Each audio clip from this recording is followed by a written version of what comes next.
Hey everyone, today's video is totally different than my channel's typical content.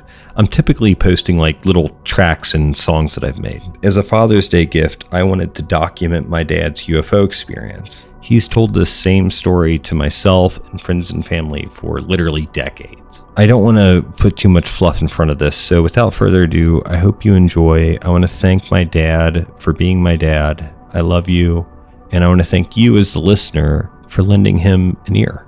Maybe there's more to this world than what we know. Thank you.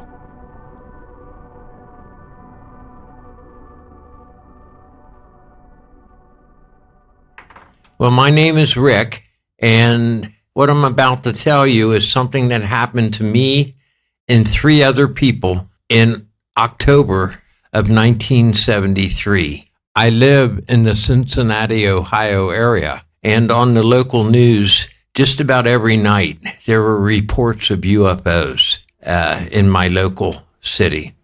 I was not into the whole UFO thing. I thought it was just a bunch of bullshit.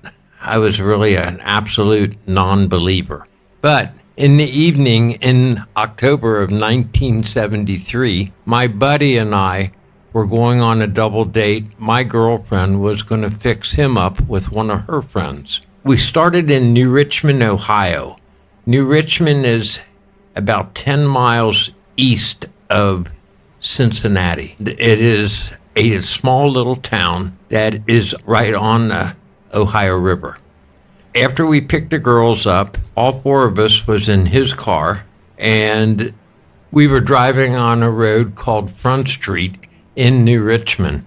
At that point, we saw all these people looking out over the river, and they were like pointing at something, and just quite a few people were looking at the river. We got to the end of this little road where the wall was, and there was a police cruiser there. We asked him, was there an accident on the river? And he said, no, people are seeing strange lights out over the river. It's like, oh, wow, that's interesting. But we wanted to get on with our date, so we headed east on US 52. We were heading to a place called Meldal Dam, which was another 20 miles up from the town in New Richmond.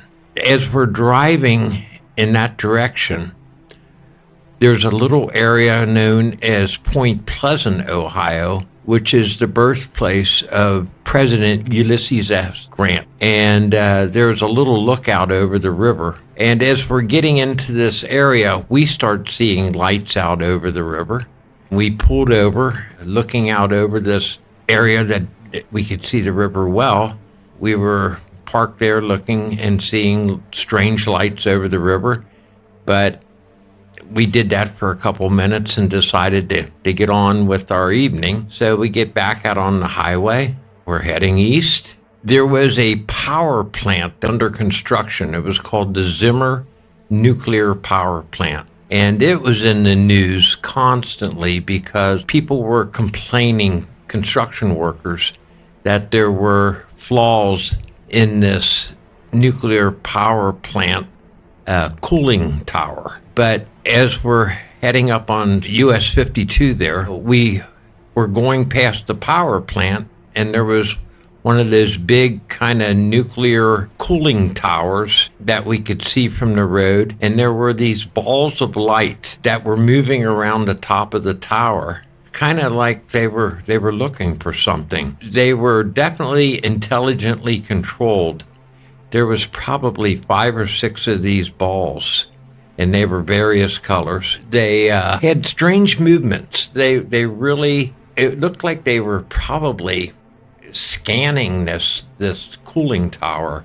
They had a strange flight pattern, but they were mainly over the top edge of this cooling tower. So we were pulled over to the side of the road, and we sat there for probably 5 minutes or less watching it. And it was scary because they were so strange, but they were just balls of different colored light. We decided to get on up the highway. We get back out and we're heading east on Highway 52 there. We finally get to our destination, which was Meldal Dam. And it was a great place when I was young to go to kind of make out with girls. It was very quiet there. There was nobody usually there in the evenings. And it was a working dam on the river. But we pulled in there and get to the very end of the parking lot. There is a guardrail at the very end. And this parking lot's kind of a long, narrow parking lot. But at the very end, there was a guardrail. We probably stopped 10 feet from the guardrail, maybe somewhere around 10 feet or 15 feet. And directly on the other side of the guardrail was a tree. And that was not a large tree, but a tree that might have been, 30 feet high. We park there and we turn off the lights of the car and we start seeing lights moving around out over the river. It was really very, very strange lights, and they were moving in a way that you could kind of tell it wasn't a normal airplane or a helicopter. They just had a very unusual movement to them. And as we're doing that, the girl that was in the back seat on the left side of the car, she started freaking out, saying, oh my God, look what's coming. And off to our left, there was a field. There was a flying saucer floating across this field, probably about 40 feet off the top of the surface. It came right across the field and stopped in front of us. We were freaking out, totally dumbstruck what was going on. And the feeling we had was, because we talked about this when we were driving back, as we were looking at it, we felt it was looking at us. And it stopped in front of us for a reason, because I guess we were all alone and there was no one else around. It was just checking us out, I guess. As we're sitting there looking at it, the girls started saying, we want to leave. We want to get out of here. So we thought we need to call the police and let them know what we're seeing. I don't think the police done a darn thing about what we were seeing, but that's the only thing we could think of that we could do. And we knew that up about a mile further east from where we were, there was a little ice cream place, and they used to have a telephone booth out in front. We went up to the telephone booth to make a phone call to the police, but when we got up there, the phone booth no longer existed. And the girls were like, well, we just want to go home. The evening was just getting started. We probably picked the girls up somewhere around 8 o'clock that evening. Probably a total of 45 minutes at this point have passed by, and the girls wanted the evening to end. They wanted to go home. So my buddy took us all back to New Richmond, and my girlfriend and we got into my car and drove to her house. She lived in the Moscow, Ohio area, where it was very close to the Zimmer power plant. But we had to drive back up the same direction. But on the trip up, we didn't see any lights. The sky seemed normal. We got to her house, and her family kind of lived a little bit up on a hill. And we pulled in her driveway, and we thought we'd just hang out there. But as we were sitting in the car, all of a sudden we started seeing lights out over the river. We could see that area. We saw the strange light movement. And my girlfriend said, I want to go in the house. I don't want to be out here any longer. I'm getting too freaked out. The evening really kind of ended before it even got started. I left her home. I was going back to my father's house. These are all country roads out in this area. And my father, my stepmother, and their 2 daughters all lived in this house, and I was staying with them for a short time. So I'm driving back, and as I get back into the New Richmond area, this time I'm on the highway. There was a billboard coming up on my right-hand side that was somewhat elevated. The road actually set higher than the sides of the road were kind of down in a gully. The billboard was mounted on an elevated platform.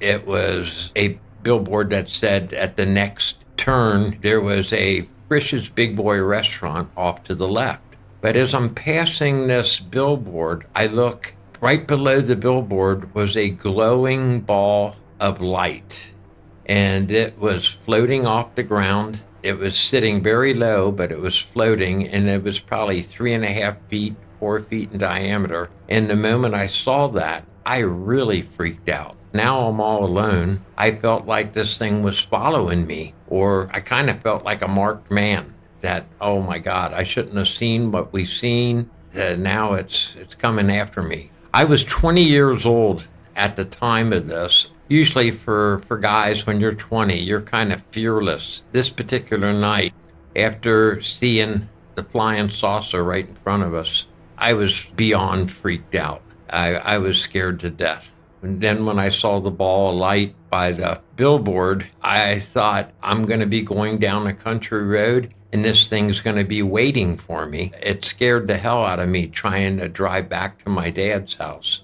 Anyway, I made it. And when I got home, I went in and I woke everybody up. I told them about my experience and that there was 3 other people. I think my dad believed me, but I think my stepmother was skeptical, and so were her girls. But I told him, I said, look, I'm not telling you this to get you to believe what I saw. I'm telling you this because this is just what we experienced. So that was pretty much it.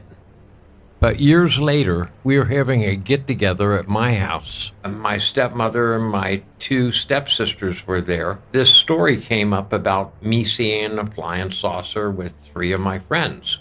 When we were talking about it, they told me that I woke them all up at 3 o'clock in the morning. I just said, I think that's impossible because the latest it could have been was probably 10 or 10:30. Probably at the very latest. All 3 of them swore that it was 3 o'clock in the morning when I woke them up.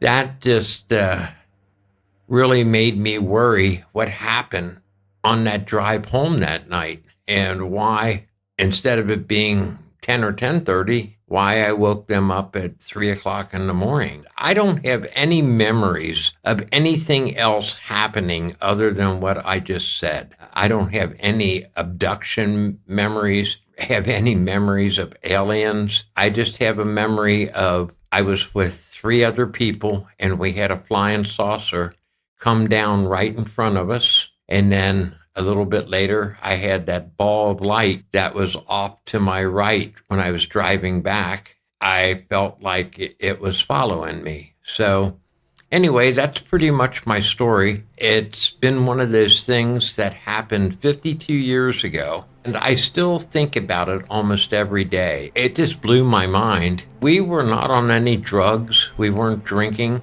My girlfriend that I had at the time was not into any of that kind of stuff. So there were no drugs or alcohol involved in this. This was just some young kids going up to a parking lot to make out. That's all it was. And the evening totally got ruined by this experience. But now that some time has passed, I do feel very fortunate. I feel like it kind of opened up my thinking. I never believed in anything like this. There's more going on than we actually realize. It just was, it was an unbelievable, scary time. Looking back, I wonder what would have happened if we could have gotten out of the car. I know there's been other cases where people have done that and had some crazy experiences, which in particular, I'm talking about the Travis Walton fire in the sky. Anyway, that's my story, and I just wanted to share it. Thank you.